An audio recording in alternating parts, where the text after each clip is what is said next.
Hi, everybody. Uh, I I started this to put together this presentation because I was noticing that we have a whole new generation of cosplayers who got into it maybe during lockdowns. They got into it via social media, and there's a lot of information that is hard to access these days because like a lot of if your way to get into cosplay is via say TikTok is great for entertainment, but it's not as good for learning things. So I feel like a lot of the basics of sewing, it's harder to find that information, especially because Google sucks these days. So I wanted to like sort of collate some of that information and help cosplayers improve their sewing. There's a lot of things that if nobody tells you, you just don't know. So this panel is about leveling up your sewing to make it a little bit cleaner, a little bit nicer. These are things that judges, when you're in the judging room, the judges are looking for these things that I'm going to be talking about for like a really, really professional looking finish on your sewing. So, what are we going to learn today? We're going to learn different seams and hem finishes, when and why to use them. There is no one seam finish that is the best. Um, we're going to learn about different lining types and techniques and when to use them, how to press properly to improve your sewing, and how to solve problems when things just aren't working and figure out what is going on.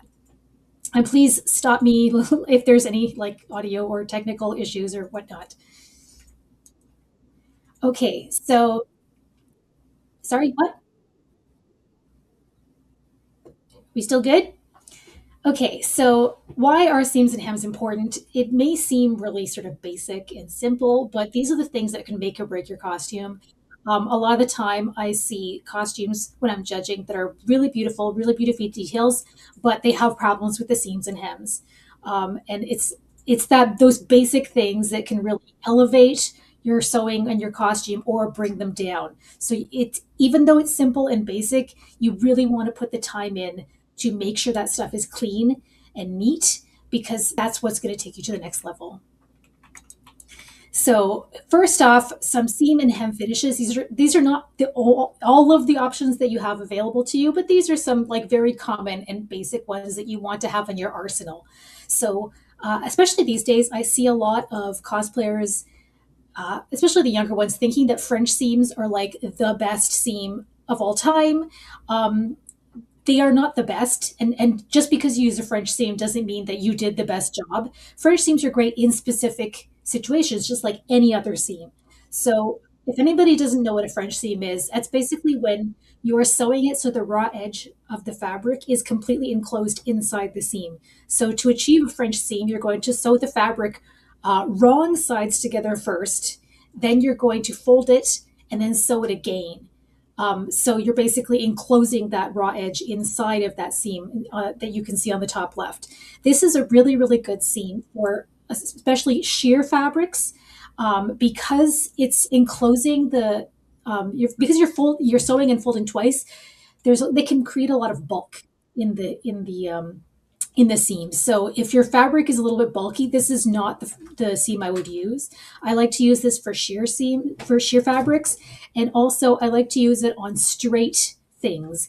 Doing a French seam that goes around a curve, especially like a fairly extreme curve, is not ideal because when you're going around a curve, you're always going to have a longer edge and a shorter edge. And so that can create problems and bunching and wrinkling in your seam allowance.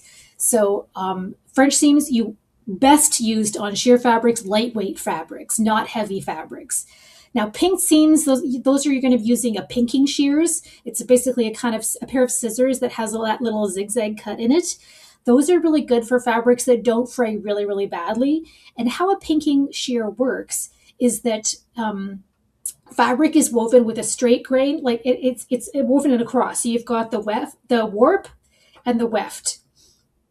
And on the diagonal of the fabric, that's the bias. And the diagonal doesn't fray as much. So all those little zigzags are going to be on the bias. They're going to be on the diagonal. So that way it's going to fray less than if you just cut it straight. Moving on to bound seam allowances. Binding is really, really good if you are working with a fabric that frays a lot. You can also use, obviously, you can serge if you have a serger. That will also help reduce fraying on very fray prone fabrics. And sergers will add a little bit less bulk, but either is totally valid. You do not have to have a serger. Sergers are like a nice to have thing, but they're not mandatory. And binding, it takes a bit more time, but it does make a really, really smooth and clean and professional looking finish. Again, if you don't have a serger, you could just zigzag. Here they have just folded the seam allowances back and zigzagged it. That's a really good, quick way to stop things from fraying. Just to clarify, most of the stuff I'm going to be talking about in this panel is for woven fabrics. Um, how you treat spandex fabrics and extreme stretch fabrics is going to be very, very different for the most part. So most of the stuff I'm talking about today, it's going to be for woven fabrics. Moving on to turn and stitch. So basically, just as it says on the tin, this is on the inside of the garment. You're just going to take the seam allowance, you're going to fold it over a little bit and then stitch close to the fold. So it basically is securing that raw edge underneath so it's not going to fray. And flat felling is basically where you take the seam allowance, you're going to fold both of those seam allowances to one side. You're going to trim the one that's underneath so it's shorter, and then the top one you're going to fold down and stitch it. You can either top stitch it as you see in this example, or you can hand stitch it, which is one of my favorite ways. I love a hand felled seam. It looks super, super clean and nice. And I like to do that especially on lightweight fabrics. So, moving on to hems. Again, there's no one correct hem. It really depends on what you need for your garment and the type of fabric that you're working with. So, rolled hems are really, really good on lightweight and sheer fabrics. A lot of sewing machines come with a rolled hem foot, or you can get a rolled hem foot. You can roll a hem by hand, but obviously it takes a lot more time. And rolled hem feet, it does take a little bit of time to get the hang of it. The thing about rolled hem feet, they're really, really handy, but you have to babysit them like a hawk. Like you can't lose focus or concentration for a moment, or everything is going to go out the window. You have to feed the fabric into it in a very specific angle to get a good result. So basically, pay attention when you're using your rolled hem foot. Blind hems you can either do by hand or by machine. A blind hem is basically, I'll show an actual diagram a little bit later, but how a blind hem work is basically you're taking only very, very tiny stitches that go all the way through to the front of the fabric. So most of the stitch is going to be invisible on the back. So it's almost invisible on the front. There's only the tiniest, tiniest little stitches on the front. So it's almost invisible. Single fold and serge, as it says, you're basically serging the edges, folding it, and then stitching it down. Double fold, again, very simple. You're going to be folding it twice, this time to enclose the raw edge, and you can either hand stitch that as we have with the blind hem, or you can top stitch it with the machine. And the faced hem on the top right, we're going to be seeing a lot more of facing a little bit later, but facing is a really, really great way to finish a lot of different things, especially if you have a curved hem, if you have a very heavyweight fabric and you want to finish it without adding a lot of bulk. Facings are one of the things that you want to get really familiar with because they're going to help you a whole lot in your sewing just in general. So just to sum up, as it says on the slide, a lot of it depends on how much time you have, what equipment you have access to, whether it needs to be visible or not. A lot of these things are just learning the different options available to you so you can decide what is the best solution for the garment that you happen to be making today. So one of my favorite tricks, if anybody, I'm sure we've all dealt with this, where the lining of your garment keeps peeking up over the edge, especially at the top of bodices or sometimes on hems. The lining keeps rolling and showing on the front. The way to solve that problem is understitching. So as you see on the top left, the white lining is sort of sticking up above the fashion fabric. Now, how we do that is by stitching the lining to the seam allowances. So if we look at the top right, what we're doing here is we've done a little stitch really close to the original seam that is going all the way through both seam allowances and through the lining. And what that does is it holds that lining down so the lining can't peek up over the top. It is a little thing, but it can make a big difference in how professional and clean your garment looks. So moving on to seam binding and facing, if you haven't tried using rayon seam binding, another name for it, brand is Hug Snug. It is really, really useful for finishing hems and seams. It's it's super thin and super lightweight and kind of silky, so it doesn't add any bulk to your garment at all. I need to add to this slide, but there's another one that's very similar that's a lace. So it's a lace seam binding or hem binding. That's really good for sheer fabrics, sheer garments, because it's almost invisible.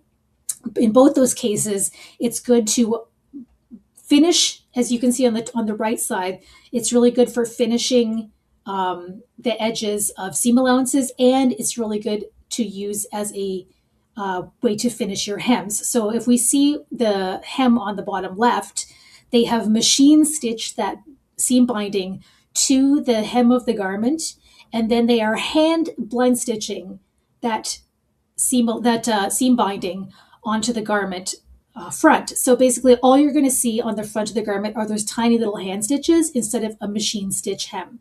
So it's going to look a lot less obvious. The hem is going to be less visible. Now you can use bias tape to finish your seam allowances.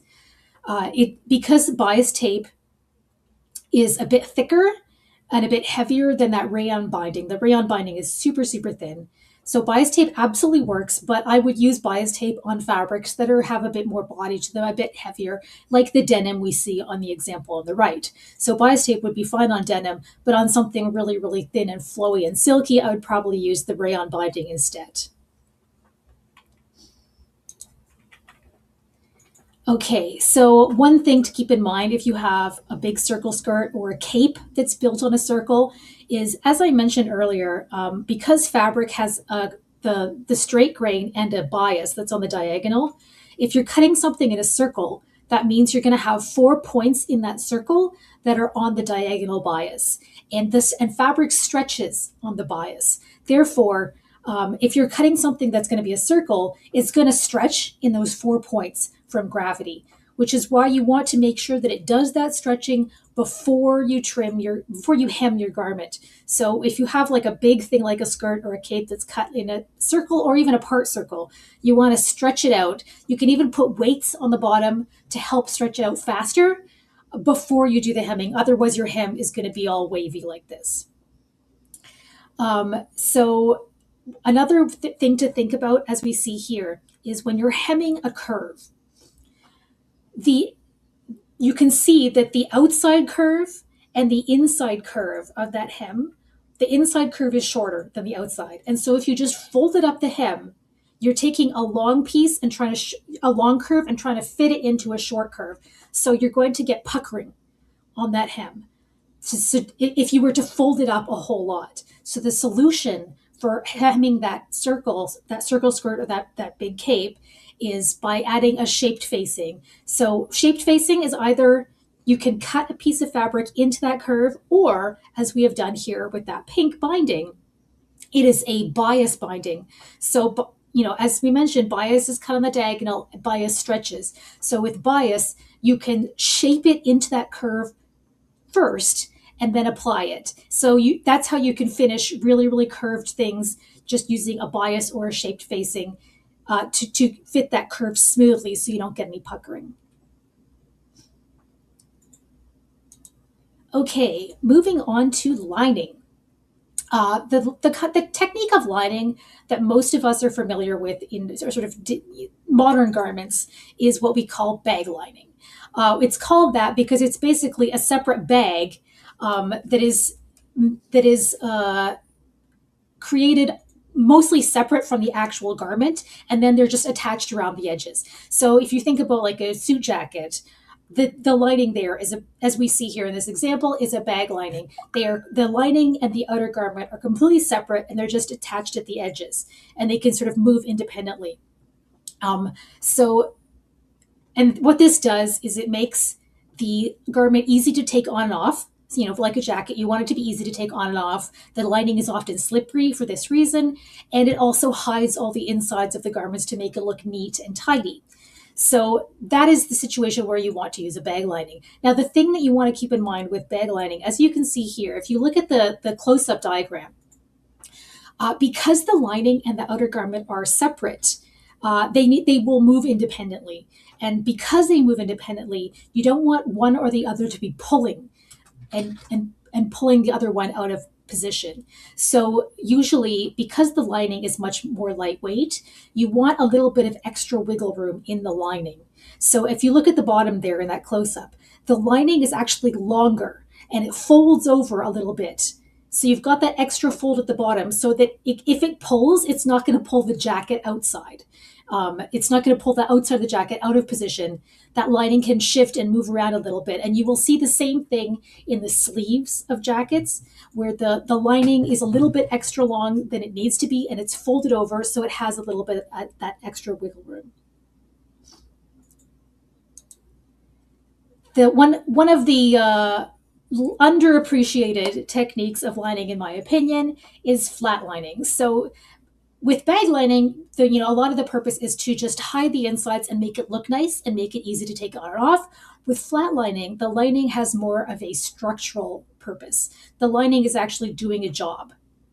So flat lining, you're basically taking the lining and the outer fabric and treating them as one piece. You put them together and then they stay together, and you are going to be seeing the inside of the garment. So as you can see, the top example is a historical bodice, the bottom example is a modern bodice, but it's the same concept. You can see the seam allowances, you can see all the guts.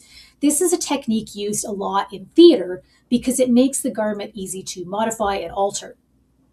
So if you have, weight fluctuations, it makes it a lot easier. Or different actors that are putting on the same garment, you can alter it very easily because you can access the insides.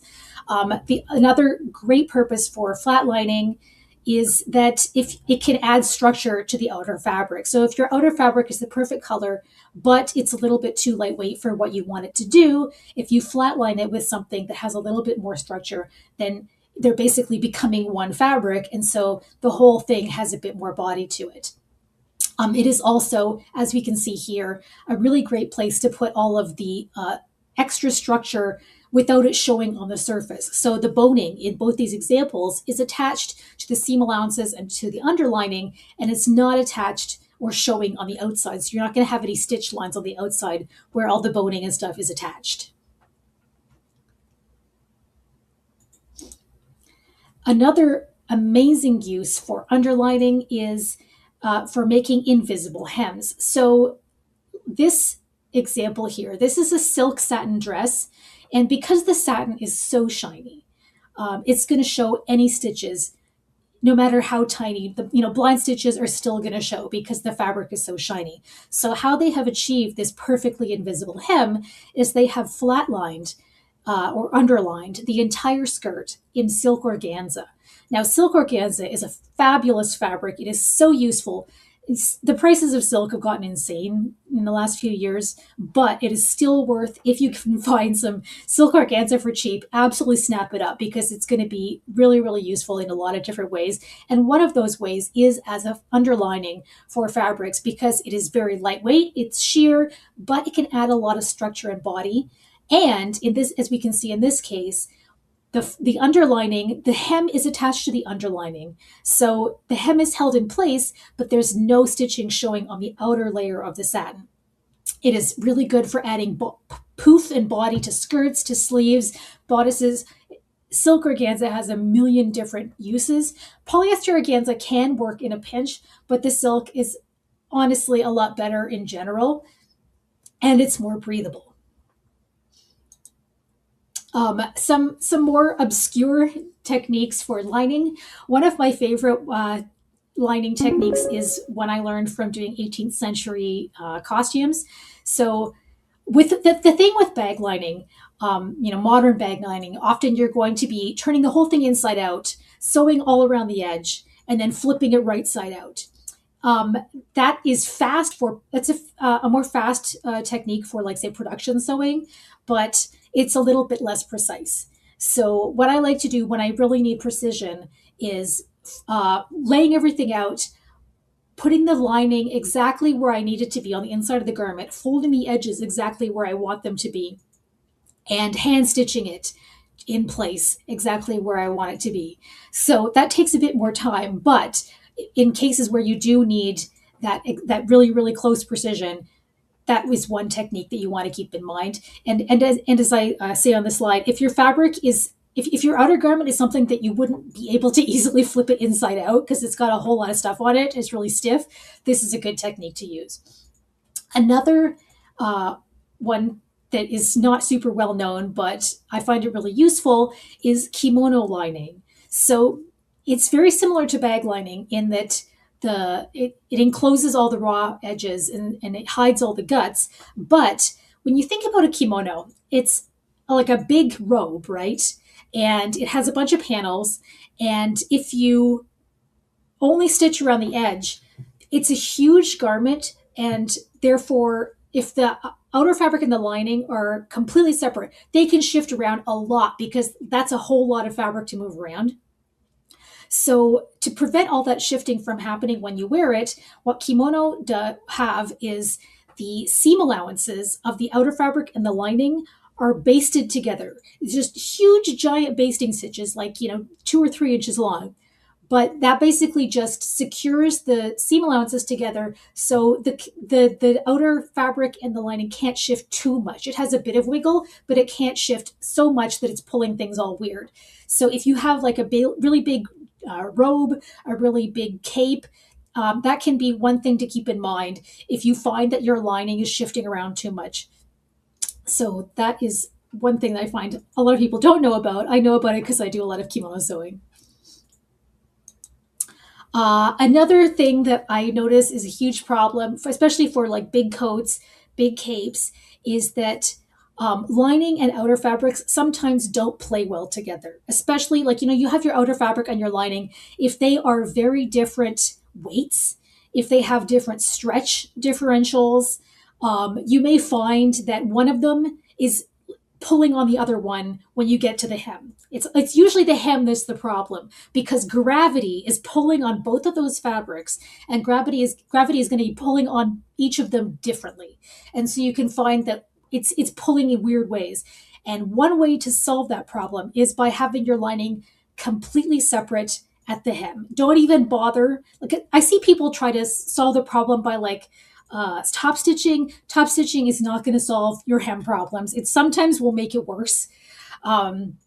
So if you find that your cape, the outer fabric and the lining are not playing nicely, I would recommend just hemming them completely separately and doing what we see here in this example, which is having a little swing tack. And you will see this done in coats that you can buy sometimes, in capes. It's basically just a little hand stitch that you do with your needle. The diagram here shows how you do it. You can also find videos online of how to make swing tacks. It's basically just a little stitch that's going to connect the outer and inner layers, and it adds a little bit of wiggle room without letting them shift too much out of position.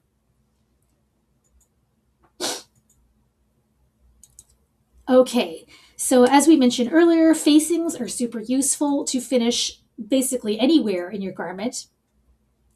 Our armholes and necklines of sleeveless garments, hems. As you on the left here, we see it's a shaped facing. So basically, you can make a shaped facing by taking the pattern of your outer piece and just copying it and just trimming away what you don't need. So what you would use the exact same pattern piece for the outer top we've got here, and just trimming away all the parts that aren't necessary, sewing them right sides together, and then flipping it. And this one, you can also see that it's been understitched so that the facing isn't going to come up over the top. And on the right example, this is a historical bodice where they have used bias facings of the outer fabric. So that's not the hem of the outer fabric that's folded up. It is a separate bias facing of the same fabric that has been applied along that hem and along the front edges. So here are some other tricks to make your edges and hems a little bit more oomph. Horsehair braid is super, super useful. It comes in a million different widths, all the way from like half an inch to 60 inches wide. And as you can see, the weave of the braid, it's by the way, it's not made from horsehair anymore. It used to be made of horsehair, now it's plastic. The weave of it is in diagonal, which means that it's very flexible. So you can shape it in all different ways. And one thing to notice with the really wide ones, like the one on the bottom here, it comes much wider than that. But at certain widths, you will see that it has a string along one edge. That white wibbly thing, that's a string that's attached on one edge. And what that is for is that if you are attaching that horsehair on a curved hem, like on a curved, like on a circle skirt, if you just attach it as is, as we talked about earlier, the inside edge of that hem is going to be shorter in a curve than the outside edge. And so if you just attach that horsehair braid that's really wide, it's going to push that, it's going to create a hard line at the top of the horsehair braid on that skirt. So what you want to do is you want to pull that string, and that is going to gather and shorten the inside edge of the horsehair. And that way you can pin it in place on a curve so it's not going to stick out and create a hard line. Now, you can do some truly amazing things with horsehair. As we see here, this is a combination of really wide horsehair plus boning plus narrower horsehair for extra volume. So when you need some crazy, crazy skirt shapes, this is stuff you want to look for. So one thing to note with horsehair is that because it's plastic, the edges of it are very pointy and spiky and prickly. So when you're using horsehair, you want to always finish the edge first by binding it. You can just use bias tape. And then you're going to sew it to the garment right sides together like we see in the second image. You're going to fold it to the inside, and then you can machine or hand sew it on the inside as we see on the right image. Now, that being said, just as a personal thing, I really like, I like the result of way it looks if you hand sew it, and I like it even better if you have an underlining layer or flat lining, as we saw with that satin skirt. If you had an underlining layer and then you hand sew or machine sew that horsehair only to the underlining layer, so it's not coming through onto the surface layer, you're going to have a really, really smooth and beautiful finish. You can top stitch it, and it'll be fine, but it's going to look better if you don't see that, because if you don't see the stitching coming through, because the horsehair, even if you shape it nicely, it can still create a bit of a hard line along that top edge. So that's just one thing to think about if you have the time. Not a, so we all do con crunch.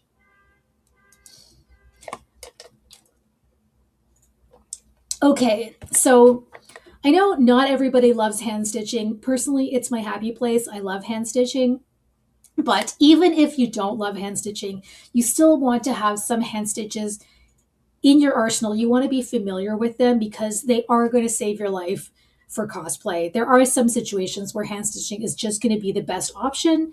Sometimes things are going to be a nightmare to try to wrestle through the machine. Sometimes it's hard to reach places with the machine. Sometimes fabrics are just not behaving nicely, and you're going to get a better result because you can control the tension much more precisely with hand stitches. So there's a million hand stitches.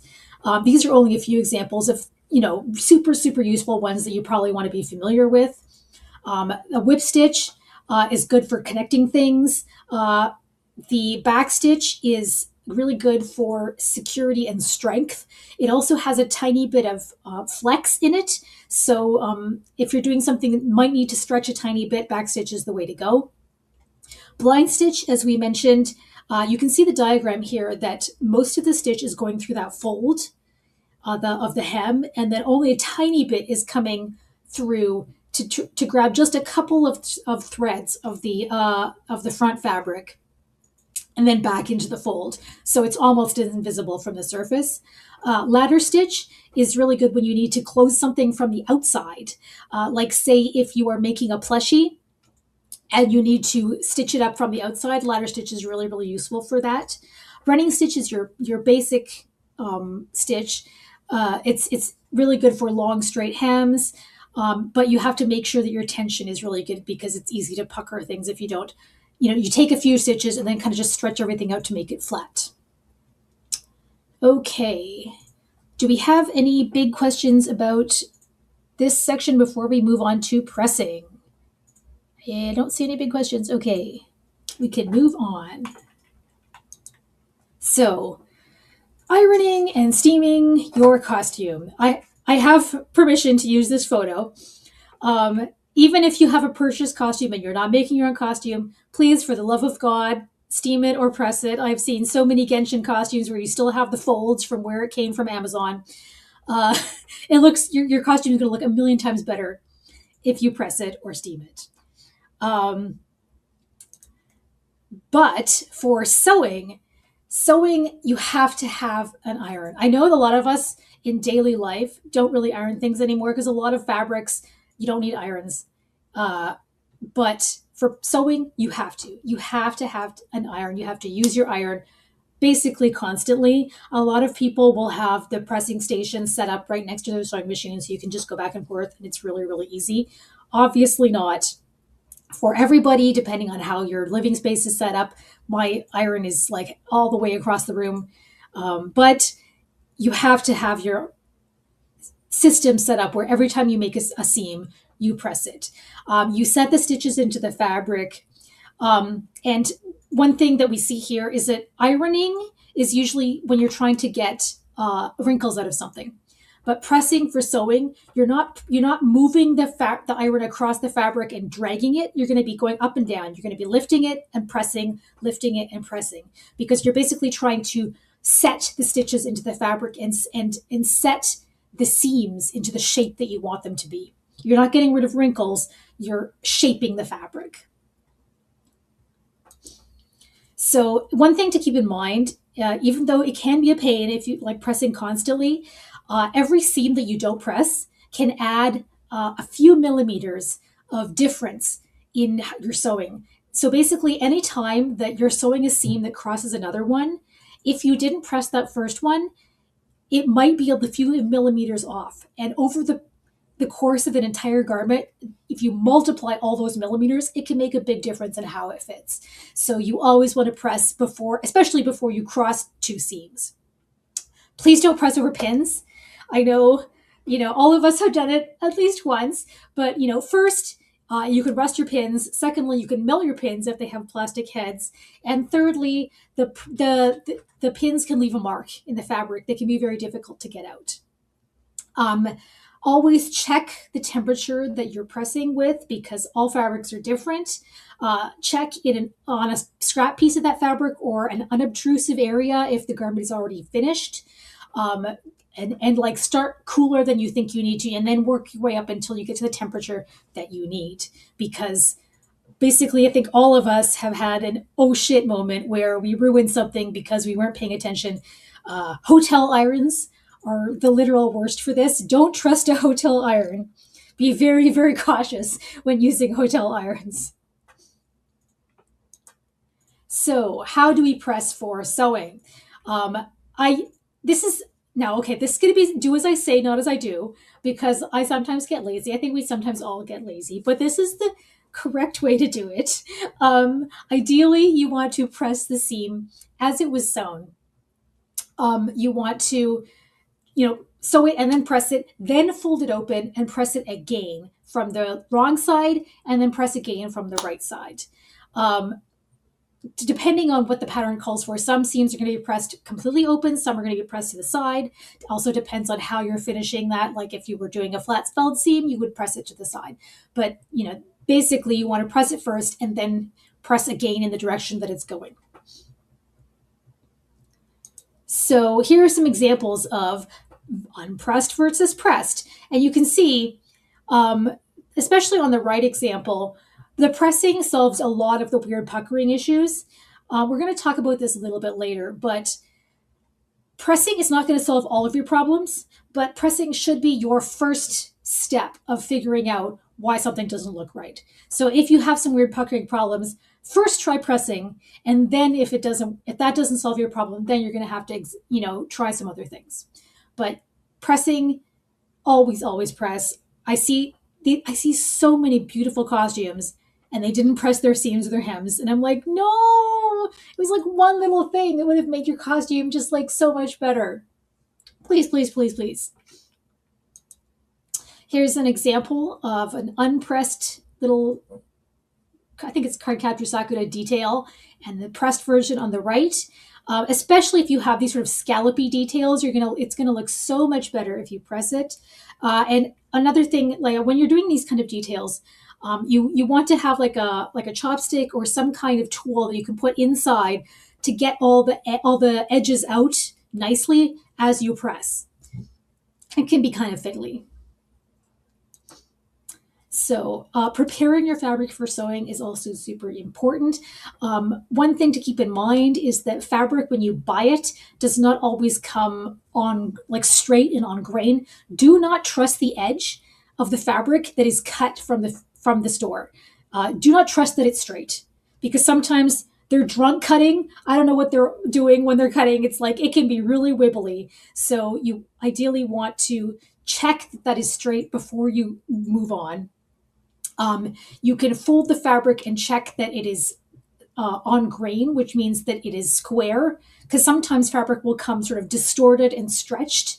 So you want to make, if you are folding it and notice that it's kind of crooked, you can pull it back so that it's square, and then press it and let it cool into the correct shape. Because if it is pulled off grain, that is going to cause problems, especially if your garment is longer. Basically, all problems are multiplied when things are going to be longer because gravity is pulling on them. So pre-washing really depends on how you're going to be washing the garment that you're making. If the garment is never going to be washed ever, then you don't really need to pre-wash it.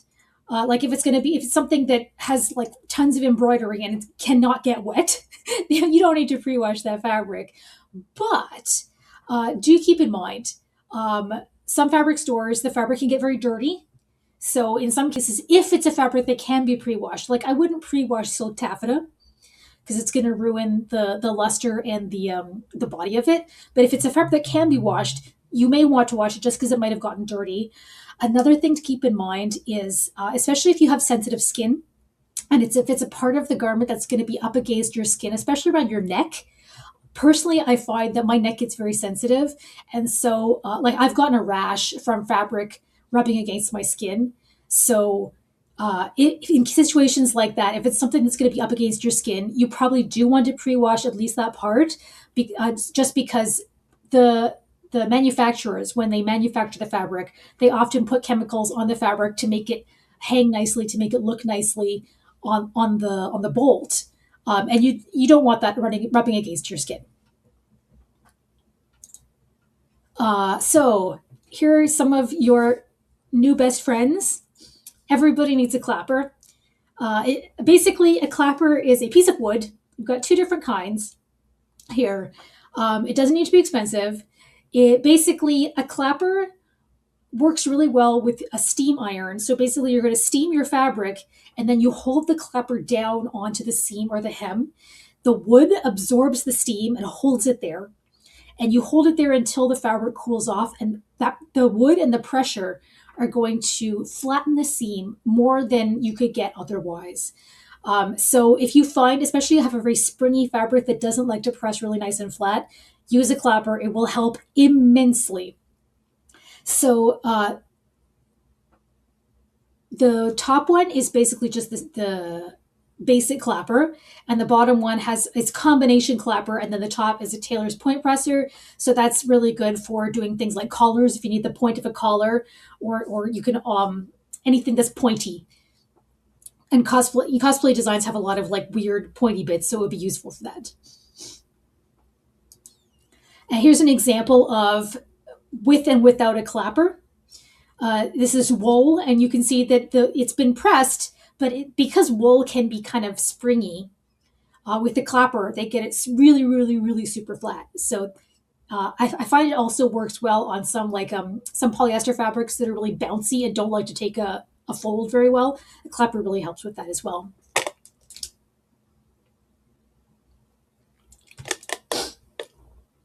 Okay, some more super useful pressing tools. Sleeve board.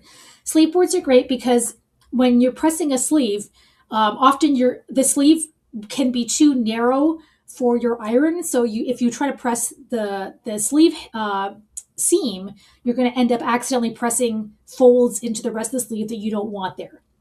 That is what a sleeve board is for. You just slide the sleeve onto it, and you can press only the part that you want to press. The narrow ham is basically the same idea as the sleeve board. It lets you press sleeve seams without crushing anything else. The wool side used for woolens, since that basically things that lead low to medium temperatures. Cotton side for high temperature fabrics. And the ham is called that because it looks like a ham, kind of. And that's really good for pressing curved seams, like on bodices, corsets, anything like that. And here is an example of how you press those curved seams. You're going to basically drape the curve onto the shape. You find the right angle on the ham so that you can press the curve without catching any of the other parts. Because when you have something that's really curved, there's going to be weird ripples and wrinkles as we see here. So this allows you to press only the seam where you want it. So you're going to press it wrong side up, press the seam, go slowly, be careful with it because it's easy to put wrinkles in that you didn't intend. And you're always going to want to pull that extra fabric out of the way as you go. And then you could do it from the right side as well.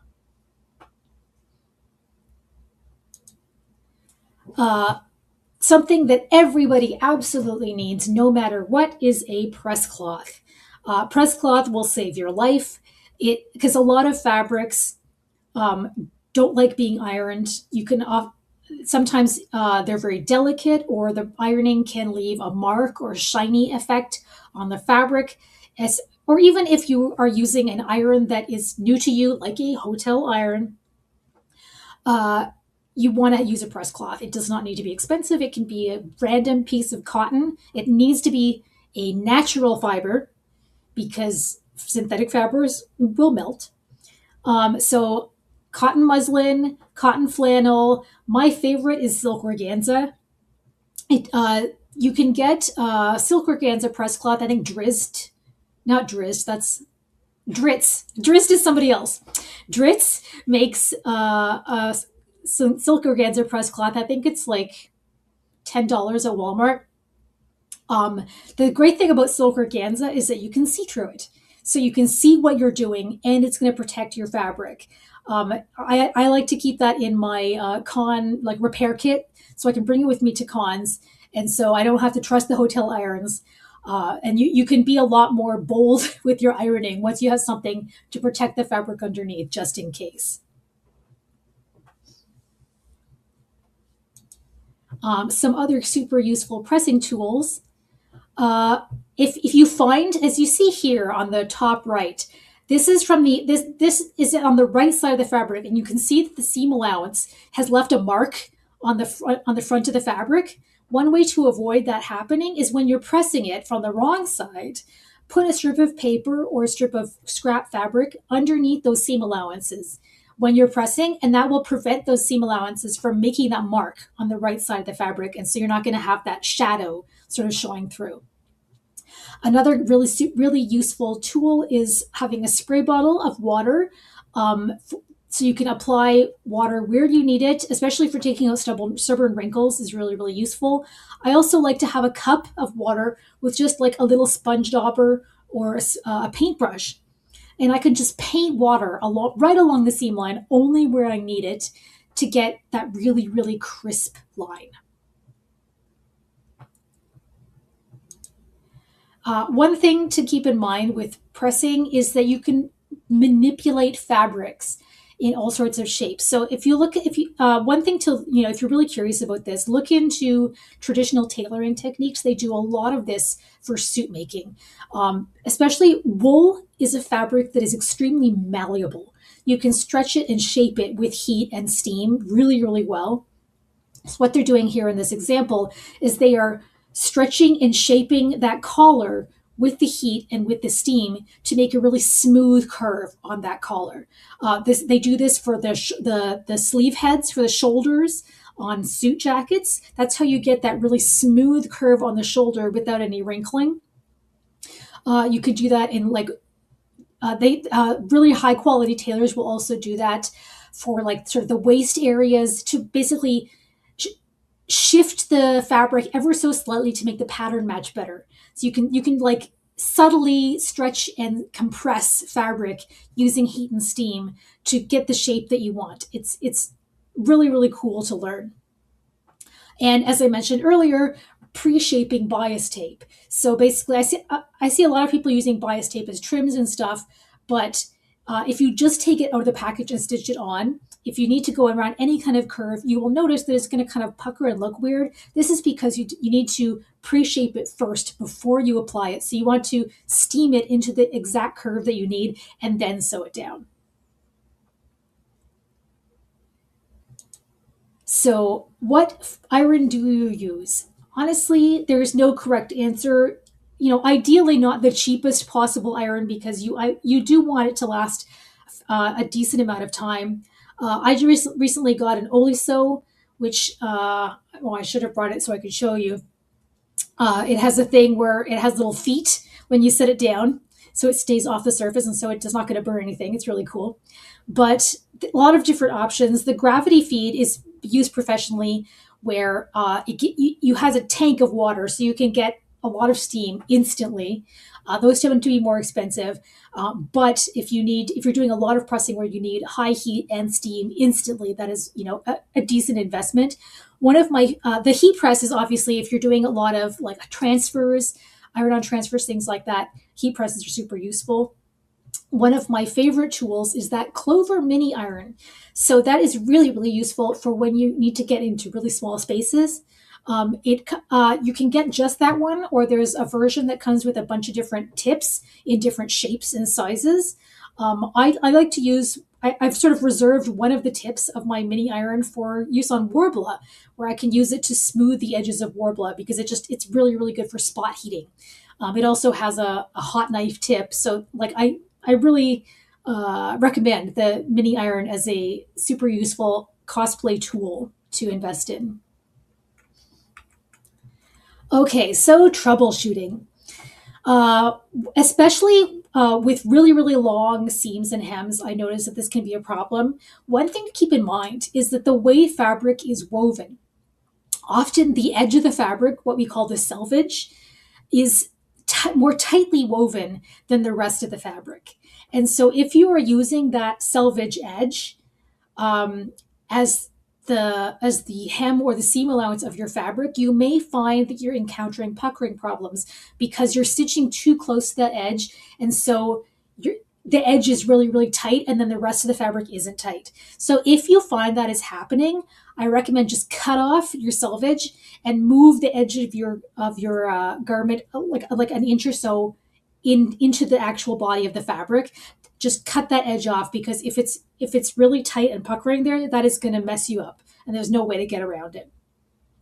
Another thing to think about is when you're sewing really long hems and seams.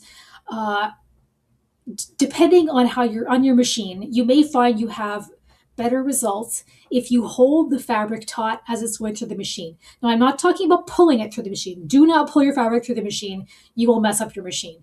Basically, I like to put one hand behind the presser foot and one hand in front. And I'm basically just holding the fabric taut as it goes through, and that helps with the tension. Not all fabrics need this, but some fabrics it does help a lot. If no matter what you do, the tension is always a little bit off. Try this trick, and it will probably help you. And as I mentioned, at the beginning, um, if you are having problems with puckering, with things not quite looking right, your first step is to press it and then see how it looks. If pressing doesn't fix the problem, then you have to start looking into what needle are you using, what settings, what tension settings on your machine. Does your fabric need any kind of stabilizer? Would that help? If the fabric is kind of like weird and shifty, things like that, your stitch length, all those things, then you can start exploring other options if the pressing didn't solve the problem. And one thing that I like to keep in mind is how, especially in cosplay, we have a lot of trims that are applied onto fabrics. We have like weird, bulky trims a lot of the time. And as we talked about with outer fabrics and lining fabrics, the weight and the stretch can make a big difference in how they play together. So if you have a more lightweight fabric and you're applying a more heavyweight trim onto that fabric, sometimes they don't like to play well together. The outer fabric and the lining, the grain is important, but also the weight can make a big difference. And as mentioned before, gravity makes a big difference. So if something is like a really small area, it may not cause a problem, but if it's long, the whole front of your jacket, the whole front of your skirt, then you can run into problems because the gravity is pulling on those two elements differently. So top stitching will not necessarily solve your problems. Stabilizer can help. As we see here in this photo example, these are two different lightweight fabrics, and I have machine stitched that trim onto those two fabrics. And this is after pressing. So, just like I said, press first. The pressing did not solve the problem here. So in this situation, what I would do is I would first try to use a stabilizer on that lightweight fabric and see if that helped, because that trim is a lot thicker and it's stiffer than the fabric that I'm applying it to. So that's why this is happening. So I would try stabilizing the fabric, and if that didn't work, I would just hand sew that trim on. Sometimes hand sewing is the only option that really is going to give you a nice finish, especially in situations like this where you are applying something really, really different in weight and stiffness and thickness onto something much more lightweight. Sometimes it's the only solution that's going to give you a really, really nice result. Okay, and that's it. Please, if anybody has questions, I would love to hear them. And yes, old needles definitely can result in puckering. Another of, after pressing, probably your second step of troubleshooting should be change your needle, check that you're using the right thread, check that, your stitch length is correct, check your tension. They usually say that you should use a new needle for every project. I don't always do that, but if you're having problems, try changing your needle and see if that solves your problems. Non-stretch fabric to a stretch. If a lot of it depends if the stretch needs to keep stretching. If the stretch doesn't need to keep stretching, I would interface that stretch fabric. Yeah, it would really depend on what you need to do, because putting stretch and non-stretch together is always going to be difficult because one of them has to stretch, and especially on long things, the stretch fabric is going to be pulled by gravity. One thing to keep in mind is that a lot of times stretch fabrics stretch more in one direction than the other, and so you want to this panel isn't about stretch fabrics, but you do want to plan which direction the stretch needs to go. And if it's something longer, you want to have the direction of less stretch be up and down so the gravity isn't making it sag, if that makes any sense. So what's the best way to press fabric when it goes off grain? So basically you want to, ideally, if you can do it like flat on the floor, because if you're doing it on an ironing board, you're going to be having it, pulling in all different directions. So ideally, if you can press it on the floor or a big table, not all of us have like giant pressing tables like they do in like, the professional tailoring shops, but yeah, as big a shape as you can get so that nothing is pulling it in different directions. What would be good to line a wool and wool blend coat with? If you go to fabric stores, I really love kasha lining. It is basically It is a lining that is satin on one side and a little bit fuzzy on the other side. I really like using that for like winter coat type things because it has a bit more body to it than the really, really thin lining fabrics. Like for coats, that's the kind of lining I like to use because it's going to be getting a lot more wear and tear. Yes, pinning stretch fabric to tissue paper. Tissue paper is a great way to stabilize things while you are sewing them. So if you find that some fabrics are very shifty and it's difficult to sew them, pinning to tissue paper or a tearaway stabilizer is also really, really useful for stabilizing things while you sew them. If they need stabilizing after they've been sewn, then I would use a like a sew-in or a fusible stabilizer depending on your needs. Aw, thank you. Best way to clean and iron? I am not the best person to answer that because I'm very bad about cleaning my iron. Uh, there's a stick that you can get at Fabricland that like basically you heat up your iron and you rub the stick on it on the surface, and then you can like sort of like press the iron onto some like scrap cotton fabric to get all the like residue off of your iron. Oh, that's another thing I need to add to my panel is that when you're using fusible interfacings or anything, please use some parchment paper underneath and on top of the fusible interfacing. Now, parchment paper, not wax paper, parchment paper. It's going to keep your fusible interfacing from sticking to your iron or from sticking to your ironing board because there's nothing worse than getting like little bits of that fusible glue stuck on your ironing board forever. You just keep buying new irons.